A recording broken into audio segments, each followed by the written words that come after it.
Welcome guys to day 4। आज हमने trade किया डेफिनेटली। तो चलते हैं चार्ट पे। सबसे पहले हम देखते हैं हमारे पोजीशन हिस्ट्री में क्या है। पोजीशन हिस्ट्री में कल हमने लास्ट ट्रेड जो किया था 30th को 9:23 पे 9:24 पे क्लोज हुआ था। ये हमारा 30th का ट्रेड है। उसके बाद हमने आज 2 ट्रेड किए हैं। आज भी हमने 9 बजे ही स्टार्ट किया, 9:30 पे स्टार्ट किया हमने और 9:47 पे बंद हुआ। हमारा फर्स्ट ट्रेड शॉर्ट का ट्रेड था और इसमें हमने क्या मार्जिन अर्न किया, हमने अर्न किया 21%। ओके, 21%। इसमें क्यों 21% में $4 इसमें क्यों, 4 USDT इसमें क्यों आया? क्योंकि हमारे पास पोजीशन साइज जो थी वो 100% इन्वेस्टेड थी, तो ये फुल मार्जिन के ऊपर चल रहा था। सेकेंड ट्रेड हमने उसी के जस्ट बाद किया, 9:48 पे शुरू किया, 9:53 पे बंद हो गया। इसमें हमने किया कितना, 11%। इसके अंदर हमारा जो पोजीशन साइज था वो 50% था। तो देखते हैं पहले ट्रेड को। ये हमारा चार्ट आ गया,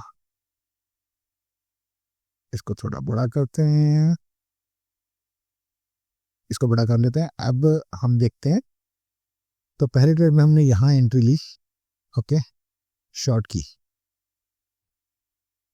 और उसके बाद इसको हमने 2 बार यहाँ एवरेज किया।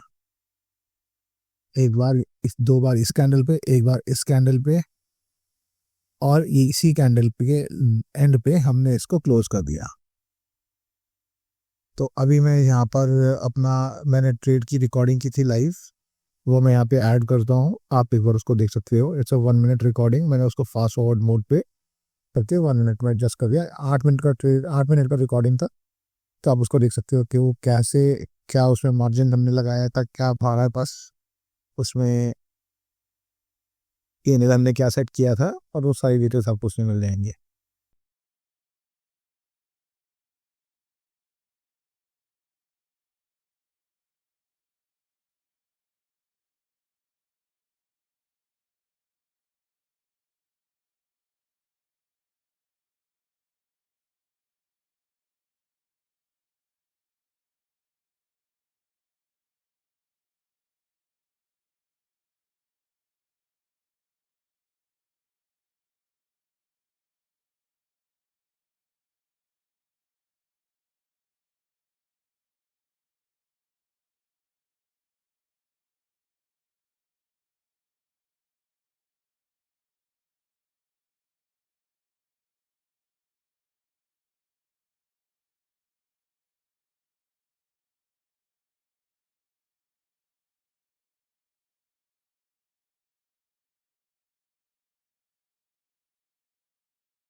सेकेंड ट्रेड हमने इसी की सेकेंड कैंडल पे लिया, और उसकी नेक्स्ट कैंडल पे ये बंद हो गया हमारा। अब बेसिकली हमने यहाँ पे ये ट्रेड किया क्यों था? तो यहाँ पे एक सिंपल सा मॉडल था कि यहाँ पे हमारा ब्रेक ऑफ स्ट्रक्चर आ रहा था। जब आप चार्ट रीड करना शुरू करोगे और चार्ट के टेक्निकल स्टडी करोगे, तो आपको पता चलेगा कि चार्ट में अलग अलग स्ट्रक्चर्स बनते हैं और वो स्ट्रक्चर्स काफ़ी प्रोमिनेंट होते हैं। अगर आप देखो हमारी एंट्री, तो हमारी एंट्री के बाद ये काफ़ी अच्छा इसने हाई लिया, लेकिन हम यहाँ पे बिल्कुल भी स्ट्रेस नहीं थे, क्योंकि हमें पता था यहाँ पे ब्रेक ऑफ स्ट्रक्चर आना ही है, वो यहाँ पर भी आ सकता था और इसके बाद भी आ सकता था। अगर हम सिंपल भाषा में अगर आपको समझाऊं तो ये ट्रेंड लाइन है हमारी 20, ओके, 50, 100 एंड 200 की। ये आपकी ईएमए है 4 अलग अलग टाइम फ्रेम की। अब ये 100 ईएमए को 2 बार वहां से रिवर्स हुआ और इसने यहाँ पे ट्रायंगल बनाना स्टार्ट किया। इसको मैं आपको ऐसे समझा सकता हूँ, यहाँ पे हम ट्रेंड लाइन लेंगे, ठीक है, ये ले,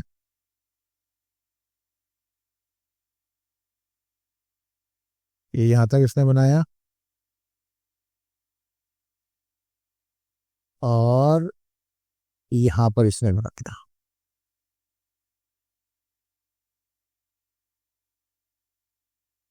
तो अब यहाँ पे इसने इस कैंडल पे हमने क्यों लिया, क्योंकि ये 100 ईएमए पे आया था, वो 100 ईएमए पे आने के बाद ये डेफिनेटली ये उसको नीचे की तरफ से ब्रेक करेगा, क्योंकि यहाँ पे लोअर लो ऊपर की साइड में बन रहा है, नीचे की साइड में same level, almost same level से ही रिवर्स मार रहा है। तो हमारा नीचे के लेवल में कोई अपर पॉइंट नहीं बन रहा है, लेकिन ऊपर के जितने भी लेवल्स हैं, ये हाई बना, ये हाई बना, ये हाई बना, वो सब लोअर लो की डायरेक्शन में जा रहे हैं। तो यहाँ पे ये बहुत श्योर था कि ये नीचे एक बार 100 ईएमए को तोड़ के 200 ईएमए तक जाएगा। ओके, तो दोनों ट्रेड हमने उसी लॉजिक पे लिए हैं। यहाँ पे इसने 100 ईएमए को तोड़ा तो तभी हमारा टीपी हिट हुआ। सेकेंड में ये 100 ईएमए के नीचे ही कैंडल बिल्ड हुई और नीचे बिल्ड होने के बाद इसने कोई बड़ा स्ट्रक्चर यहाँ पे नहीं दिया, तो हम इसके अंदर एंटर हो गए। और यहाँ पे वॉल्यूम भी था, जब हम एंट्री हुए थे तो यहाँ पे डाउनवर्ड वॉल्यूम, उस बेसिकली सेलिंग वॉल्यूम ज़्यादा था, तो हमने इसको यहाँ पे सेल किया और एक 20% का टारगेट लगा के हम इससे एग्जिट हो गए। तो ये थे बेसिकली आज के ट्रेड। एक बार ट्रेडिंग व्यू पे चलते हैं और देखते हैं कहाँ पे हमने ट्रेड किया और क्या इसमें हुआ, राइट। तो ये जोन है हमारा जहाँ पे हमने ट्रेड किया था, ठीक है। यहाँ भी सेम स्ट्रक्चर आपको नजर आ रहा है और यहाँ भी आपको सेम स्ट्रक्चर नजर आ रहा है। जैसे ही इसने इस वाले स्ट्रक्चर को तोड़ा था, ये यहाँ से बना, इसके साथ ये बन रहा है वहाँ ट्रेंड लाइन। जैसे इसने नीचे वाले स्ट्रक्चर को तोड़ा, हमने यहाँ पे एंट्री ले ली, उसके बाद ये ऊपर गया, लेकिन हम फिर भी नीचे थे। अब यहाँ पे हमारी स्ट्रेटजी क्या थी कि इसके अंदर डाउनवर्ड मोमेंटम आना चाहिए। बेसिकली ये हमारा एक्सटेंडर का हाई और लो जब होता है, हाई और लो के अंदर हम जब एक बार हाई टच करने के बाद इसके 80 to 90% चांसेस देते हैं कि ये इसके बाद एक बार लो टच करेगा, एटलीस्ट 50% तक तो जाएगा ही जाएगा। जब भी ये डायरेक्शनल होता है तो ये नीचे डायरेक्शन बनाता है। हालांकि ये कंसोलिडेशन जोन है पूरा, अगर आप इसको बड़ा करके देखोगे तो ये कंसोलिडेशन जोन है।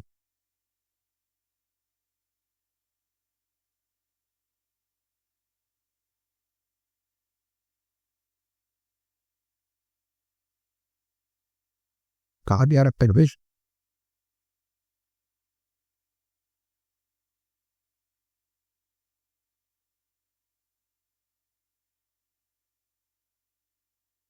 ये पूरा का पूरा एक कंसोलिडेशन जोन चल रहा है, इसमें higher low, higher high, higher low बन ही रहे।